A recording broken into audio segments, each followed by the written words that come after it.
Hello guys, how's it going? My name is Dal. Earlier this week, we got the first build of patch 9.2 PTR. This has been the first week we've been able to actually try the tier sets, one of the biggest draws of patch 9.2, in dungeons, in raiding, as well as in PvP. Getting to play the same old classes with same covenants, legendaries, and talents, but now with tier sets to spice things up a bit.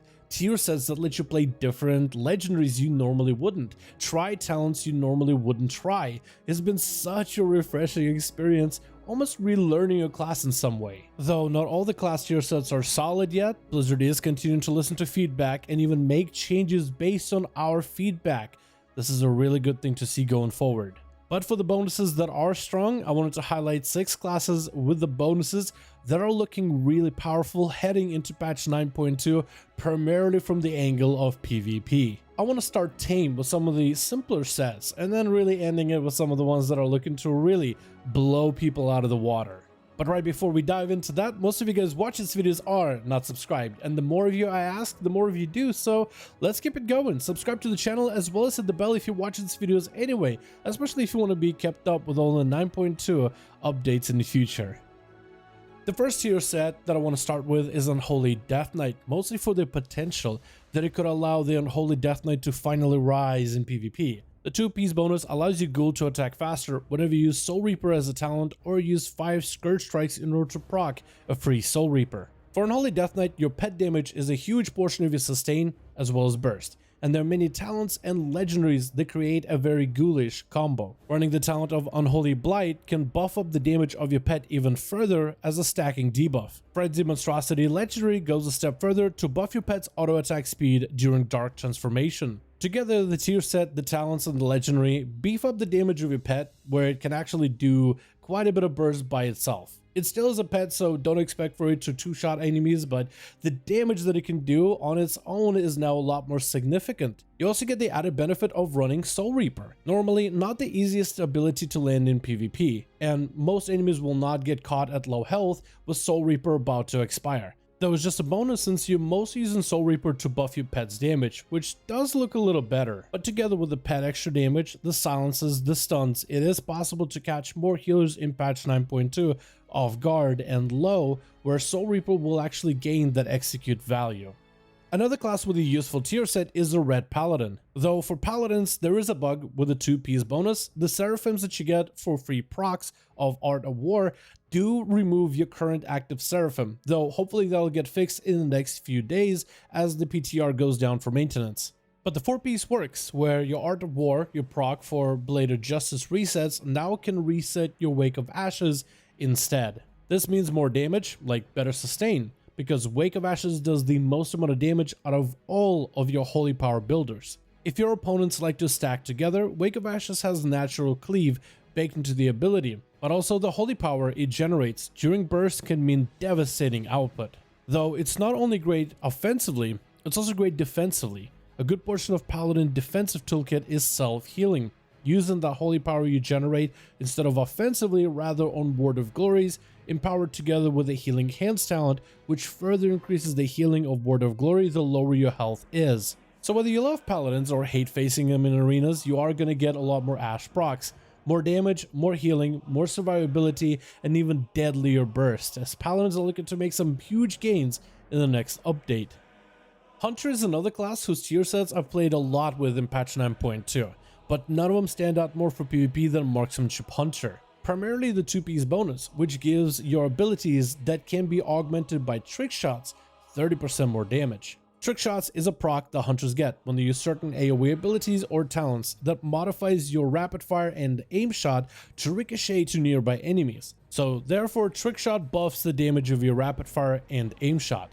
However, hunters don't necessarily have to be in AoE situations to gain the benefit of this buff in PvP. Your 4-piece bonus can generate procs of trick shots, or you can use certain talents like Volley, where during the volley's duration, your character has trick shots for 6 seconds. This playstyle would synergize into the currently active playstyle for Marksmanship Hunters in PvP, usually ran with Kyrian, with a double tap, with a legendary and conduits to already buff the damage of your rapid fire. And all you have to do is include Volley inside of your burst, which on a 45-second cooldown would synergize with an active playstyle that already exists. This is a perfect example of why I love tier sets. Taking a portion of the Marksman Hunter gameplay, which is trick shots and how it's mostly used for AoE, and turns it into actual single target damage, letting the player use talents in a clever way like volley in order to give yourself even bigger damage burst.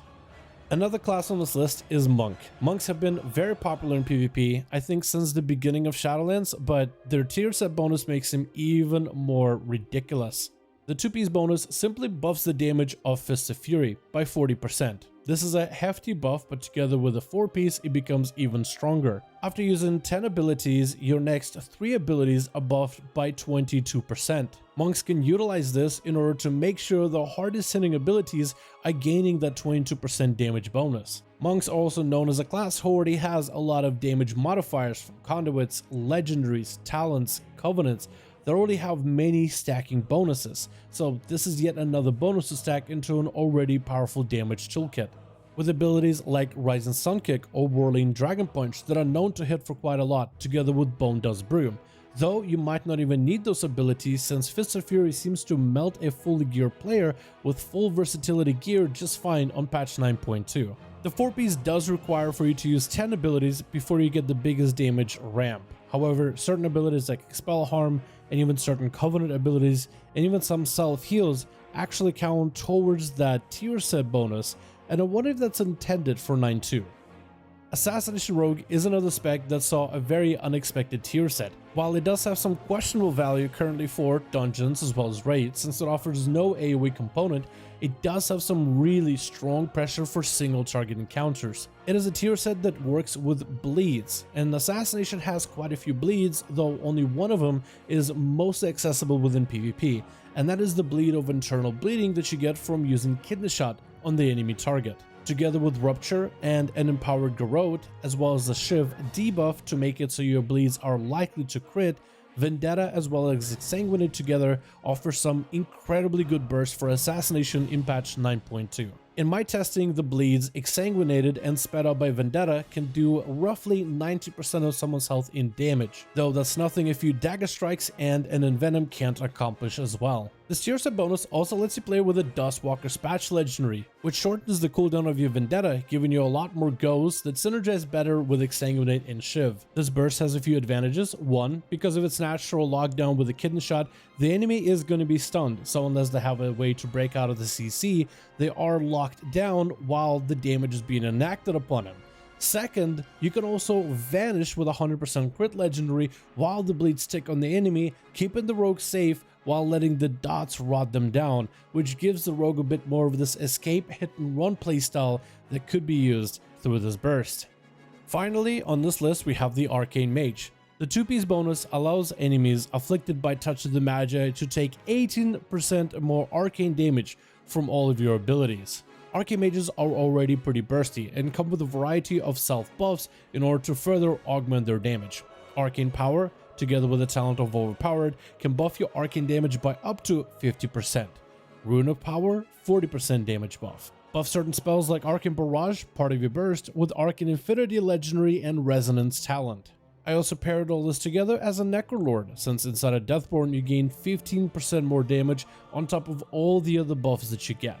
While this burst is a little bit setup intensive, it can be done within a single polymorph window. You want to line up Touch of the Magi on the enemy and start casting your burst to be prepared at about 5 seconds before Touch of the Magi is about to expire. You want to create a situation where the enemy gets hit with an Arcanosphere, into a barrage, into an immediate Touch of the Magi expiration, for the biggest surprise element of all these abilities going off at once, so the enemy doesn't really have that much time to react. So while yes, it is setup heavy, it happens very quickly, and if anything crits, you get some interesting results.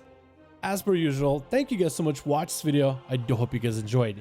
If you guys liked this video or found it informative, maybe even interesting, give it a thumbs up. I would very much appreciate it.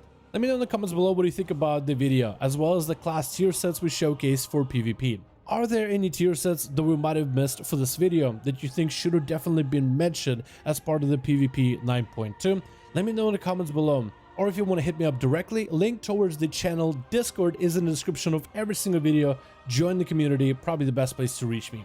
Thank you all so much for watching. I hope you guys enjoyed, and I'll see all of you in the next one.